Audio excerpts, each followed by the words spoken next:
There was a battle of the bands in Indiana, but it was mostly, it was all Louisville bands. Britt Walford is playing with Evergreen, and when Evergreen played, it was just like dirtier, kind of older skaters and stuff. But the main band was just a huge straight edge band. All the bands weren't very good, but it was a really young scene, like 10 years younger than me, because they mostly played all ages show. And this was an all age show, so there was at least like 1,500 kids there.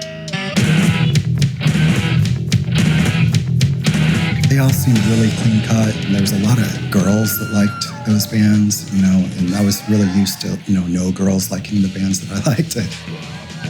These bands were notorious for like having these sermons in between songs where they talk about how awful rape is or something. Everybody cheered. The singer had prepared this speech that he actually read, but he tried to deliver it in this heartwarming way about how much the Battle of the Bands meant to him and how like everybody's a winner and all this. He actually, I think, went into politics or something later. It was just kind of bullshit.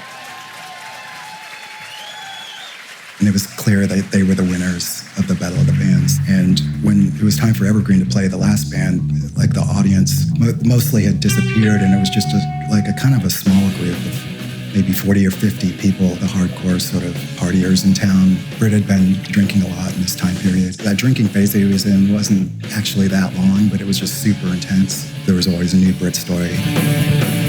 I hadn't seen Britt the whole night, and he just sort of appeared on stage, clearly like on another dimension, and he had painted skull makeup on his face. This is in the 90s, but it looked like black metal corpse paint, sort of. It was kind of like smeared from sweat. They were all trashed already. I think the singer had a whip that was like getting dangerously close to the audience, and he was insulting everybody on stage before they even started playing. And Sean was, at the time, he was a really small, really young, like wiry, pale guy with super long hair. Just grew up playing hardcore. But he was really intimidating because he just never knew what he was going to do. And he would just crack this whip dangerously close to the front row.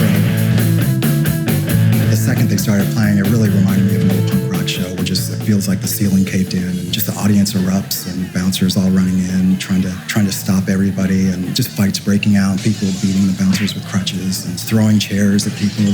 I stepped back because I was a little too old to get in there, and I was like, oh fuck, something really bad's gonna go down. And sure enough, like they were trying to stop the show, and they finally just turned off the power and called the cops. Mid-song, all the music disappeared except Britt's still playing this driving beat. He's like, he can't stop, and he's in his own world, and everybody's still going nuts. But the cops are there now, and they're like standing over Britt, like telling him to stop.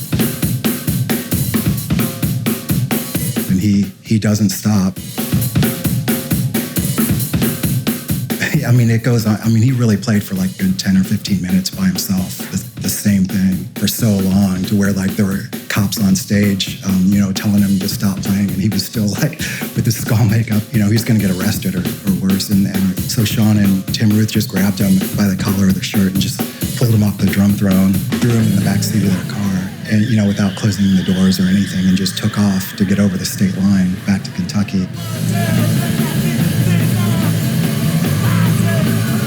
Door just swinging open over the bridge, and Britt like passed out in the back seat, like with this corpse paint on, and cops chasing after them. That was easily one of the best shows I've ever seen. Probably the best show I've seen ever. Yeah.